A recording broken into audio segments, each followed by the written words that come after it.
Fala galera, aqui quem fala é o Sr. Balcão, você está no Balcão Pop. E estamos aqui finalmente para falar de Flash, tá? Eu queria pedir desculpa pela demora para fazer esse vídeo em relação ao lançamento do filme. Eu fiquei doente essas últimas 2 semanas, então foi difícil gravar. Eu também não consegui ir no cinema na estreia. Mas enfim, finalmente estou aqui. Eu queria muito falar sobre esse filme, porque eu acho que eu sou uma das únicas pessoas que eu conheço que estavam genuinamente esperando esse filme. Com uma boa expectativa, ou tipo, muito ansioso pro lançamento, desde que foi anunciado. Gostei muito do filme, só que o triste, eu já adianto isso, mas o triste é você perceber, e eu comecei a refletir sobre isso enquanto eu tava me preparando aqui para gravar esse vídeo, o que se tornou a discussão a respeito de filmes de super-herói, e é num lançamento como esse que você vê realmente o que tá acontecendo, sabe? Eu me sinto um pouco melancólico em ter que falar desses filmes, porque a gente realmente chegou num ponto em que eu acho que a crise do cinema de super-heróis, eu diria até que uma bolha que tá explodindo de um modelo insustentável de se fazer cinema, eu acho. E eu acho que a gente tá chegando num ponto em que isso tá cada vez mais escancarado. Eu vejo muitas pessoas falando que não, são exceções à regra, a gente tem que levar em consideração também o descaso que a nova gerência da Warner Bros. Tem com os próprios filmes, a ponto de jogar fora o Batwoman. Eu acho realmente que o que eles fizeram com o Batwoman foi prejudicial para a marca deles, né? O jeito que eles despejaram aquele filme como se não fosse nada, um filme que até o Michael Keaton como Batman novamente. Eu acho que o jeito que eles trataram aquele filme foi algo que impactou muito a indústria. Eu acho que isso é muito sentido. É um filme que nem foi lançado e que eu acho que foi um dos pregos no caixão do cinema de super-heróis. Porque realmente foi uma forma de mostrar que o trabalho da equipe era descartável, que um filme é descartável, sabe? E é tão descartável a ponto de que você pode só jogar ele fora.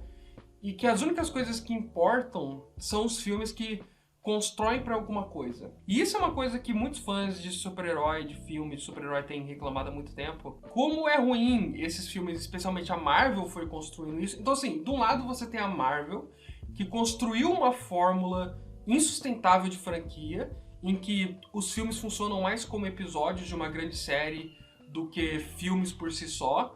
Então você cria a necessidade constante de todo filme construir para alguma coisa, levar para algum lugar, e isso vai ficando cansativo e vai criando um universo difícil de acompanhar, difícil do espectador casual entrar nesses filmes. Então, de um lado você tem a Marvel fazendo isso, de forma que os filmes se tornam banais simplesmente porque eles não parecem filmes por si só, e do outro lado você tem a DC mudando de direção a cada filme que lançava, sabe? E isso foi ruim. Eu acho que realmente, assim, beleza, a ideia do Snyder, a visão do Snyder para esse universo era muito ruim, só que o jeito que eles foram despejando as visões de cada novo criador do DCU, diretor do DCU que entrava, foi criando uma sensação cada vez maior de desprezo com a própria marca, que eu acho que foi o encontro, assim, dessas duas coisas. De um lado você tem a banalidade, que os filmes que funcionam, que fazem dinheiro no cinema de super-heróis não parecem filmes, e do outro lado você tem a coisa de que os filmes que não estavam sendo levados por essa lógica estavam sendo descartados a todo momento.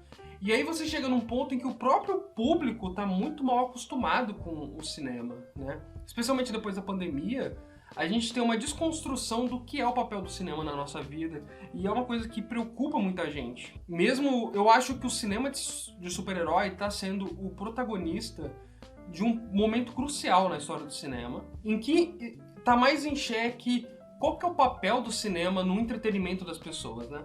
Pra eu que nunca fui tanto no cinema quanto agora, é muito triste isso, mas também assim, eu olho com otimismo.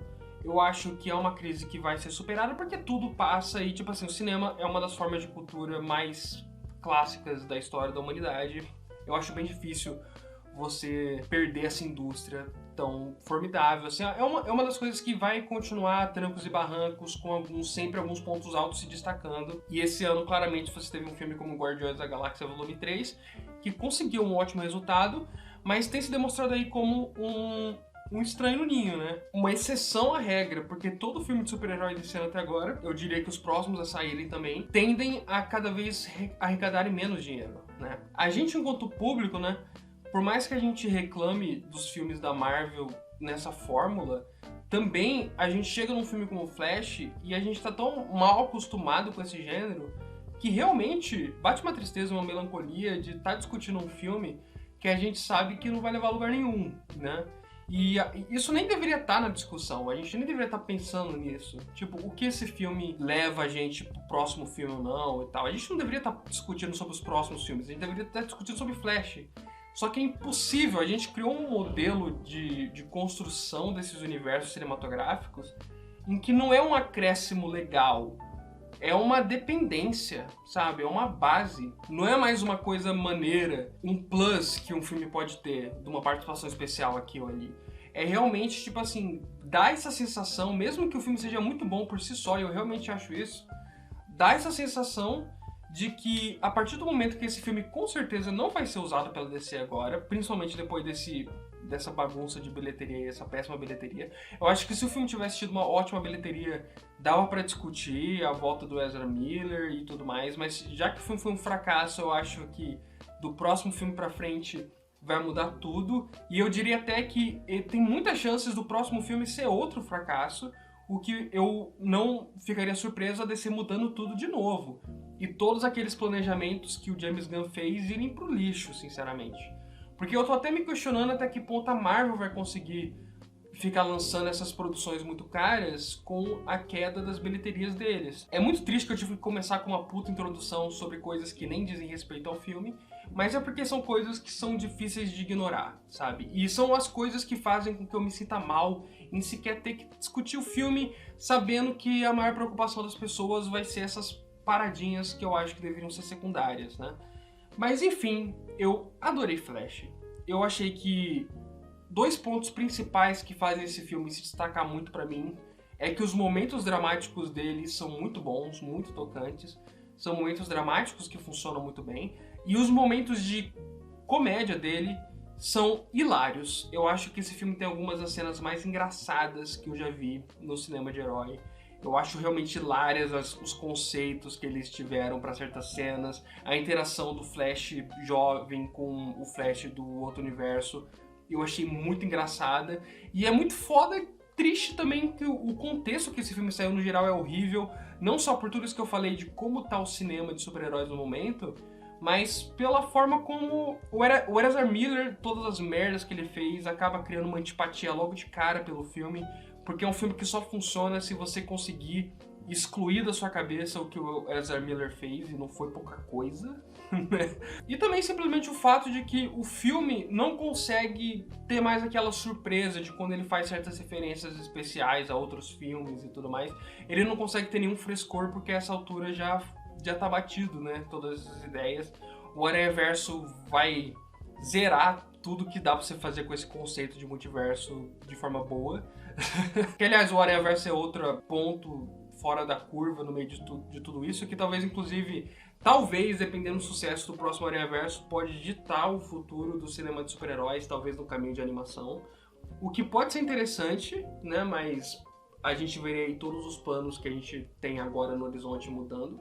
Eu não me surpreendo mais com nenhum plano mudando nessa altura, principalmente na DC. Mas enfim, os pontos principais pra mim de Flash enquanto diversão, entretenimento sólido, é o quanto os momentos dramáticos dele funcionam e quantos momentos cômicos dele funcionam.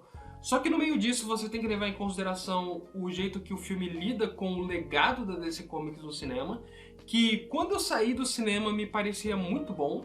Eu saí do cinema pensando, ok, eu acho que agora vai estar todo mundo discutindo só como esse filme afeta o universo DC, mas eu sinto que daqui a alguns anos a gente pode olhar esse filme em retrospectiva e ver ele como uma grande homenagem a tudo que a DC fez ou não fez no cinema, né? Porque você tem até referências ao Superman do Nicolas Cage. Então, tipo assim, parecia um grande homenagem ao legado da DC Comics. Só que depois discutindo no grupo de apoiadores também, a gente discutindo o filme, eu percebi que o filme também, na verdade, é um chute no legado da DC. O jeito que o filme trata com descaso os personagens daquele outro universo em que o filme quase todo se passa, por um lado é dramaticamente muito interessante, por outro lado dá uma sensação de tristeza e de descaso com esses personagens que é muito sabe, foda, assim. Especialmente porque eu amei a Supergirl desse filme, eu acho ela foda. Além dela ser absolutamente linda, eu queria casar com aquela moça, mas tipo assim, independente disso, ela tem uma presença muito forte. Eu acho, inclusive, ela tem uma presença mais forte do que o Henry Cavill conseguiu ter. Ela tem uma presença de super-herói, assim, quase incomparável, assim. Ela tem uma áurea de super-herói. Mesmo ela aparecendo muito pouco no filme, eu sentia muito peso da personagem. O Michael Keaton tá nesse universo em que ele conseguiu erradicar o crime de Gotham, o que também é um ótimo conceito. E o Michael Keaton tá se divertindo, tá fazendo um papel maneiro. Sabe, eu acho que se tivesse pelo menos rolado o filme da Batgirl, que se passaria talvez nesse universo, talvez eu queria ver mais dessa galera. Eu queria ver mais do que poderia acontecer de diferente ali. Um descaso, uma sessão de descaso. Então, ao mesmo tempo que o filme faz um trabalho que eu acho até ok, de homenagear o que a DC fez no cinema até hoje, ele faz um péssimo trabalho, eu acho, de lidar com as novas coisas que ele apresentou. A gente tem que falar dos efeitos especiais, que estão horrendos, realmente, só que eu tenho uma certa nostalgia pelo tipo de efeito especial dos anos 2000. Eu acho que é um efeito especial que envelheceu bem e que tem bastante charme hoje. Muito parecido com o stop motion, sabe? Até os anos 60, 70. Eu adoro ver filmes que usam bastante stop motion dessa era. E não porque conseguem vender aquilo, não porque são filmes realistas. São filmes claramente, sabe, você vê claramente o stop motion, você vê claramente onde estão os bonecos, onde estão os atores reais, né? Filmes como Fúria de Titãs, o clássico, os Argonautas, né? Você tem o Circo do Dr. Lau, vários filmes que usam de forma assim muito forte o stop motion até os anos 70, 80, que eu acho maravilhosos pelo charme que eles carregam. Só que hoje em dia você olha pra ele e você sabe que aquilo lá é uma coisa da época, né? Um produto da época que não funciona hoje tanto, mas tem um charme, carrega um charme. É diferente dos efeitos especiais ali do final dos anos 80 mais digitalizados, que são curiosos de você ver, mas são realmente muito ruins, assim, sabe? Ou aqueles efeitos especiais de direto pra vídeo que teve nos anos 2000 também, que é aquela coisa bem bonecão, sem nenhum tipo de nada, são horríveis mesmo.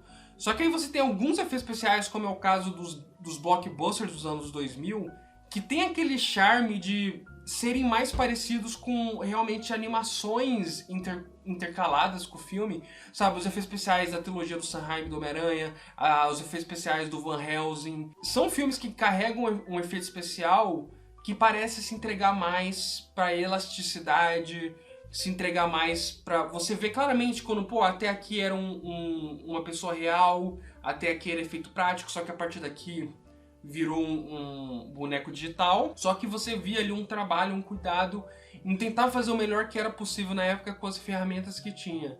Então carrega uma qualidade, uma criatividade também na criação dessas cenas, que eu acho que o Flash consegue na sua maior parte, né? Por exemplo, toda a sequência inicial dele chegando no prédio, salvando a galera, eu acho que carrega tanta criatividade que funciona muito bem com aqueles efeitos especiais. Agora, quando você chega realmente no terceiro ato do filme, em que você só tem um monte de dependência de você usar os efeitos especiais para mostrar feições, né, tanto do Zod quanto daquelas pessoas naquele caleidoscópio e tal, ou nos universos chocando e você vê essas referências, o Christopher Reeve e tudo mais, realmente fica estranho pra caralho e atrapalha a sua imersão na história. E aí realmente eu acho que não tem muita desculpa e não tem como dizer que foi proposital. Claramente é uma coisa inacabada que a DC não queria investir mais dinheiro pra terminar o filme, e eu não sei onde foram os 200 milhões desse filme, porque esse filme ficou em produção por anos, entendeu? Então é complicado, sabe? Tudo ao redor desse filme torna ele muito descartável, entendeu? Isso que é muito triste. Todo o contexto desse filme, da produção, das pessoas envolvidas no filme, do rumo que a DC tá tomando, tudo nesse filme grita desprezo pela sua própria produção. O jeito que a DC descartou Shazam no começo do ano, vai descartar provavelmente Aquaman no final do ano. O jeito que o Zaslav tem destruído internamente a DC. Tudo isso grita por um filme que... grita por uma antipatia pelo filme. Só que o filme consegue nisso ter tanto carisma e tantos momentos pra mim muito bons que eu fico genuinamente triste de ver ele sendo tão ignorado quanto ele está sendo e vai ser, né? Mas, assim, também, não é uma tristeza que eu posso dizer que me deixa com dó da DC, sabe? Eles estão tomando as decisões que eles estão tomando e tá sendo o que tá sendo. E eu espero que essa grande indústria, essa grande empresa que eu tenho muito amor pela Warner Bros., muitos dos meus blockbusters favoritos são de lá, eu espero que eles, porra, tomem consciência e vergonha na porra da cara, mano, tá ligado? E alguém chute aquele babaca de lá, porque dá raiva, na verdade, sabe? Como você vai torcer pra uma empresa que tem aquele filho da puta em cima dela? Entendeu? Então, não tem muito o que fazer, tá ligado? Mesma coisa com a Pixar, sabe? Eu amo a Pixar, eu vou fazer um tier list da Pixar agora pra falar de Elemental, mas por mais que eu fique triste pela forma como o filme também tá fracassando e tudo mais, eu acho que é um filme que tem ótimas qualidades, não dá pra ficar com dó da Pixar ou da Disney, porque, porra, sabe? O povo tem muito menos dó de empresa que tá precisando muito mais de ajuda do que essa galera aí ganhando milhões e tal, e fazendo um filme de milhões. Eu fico com dó, talvez, pelos artistas que colocaram muito cuidado nesses filmes, né? Sem ser o Ezra Miller, que fez muita merda. Mas então, galera,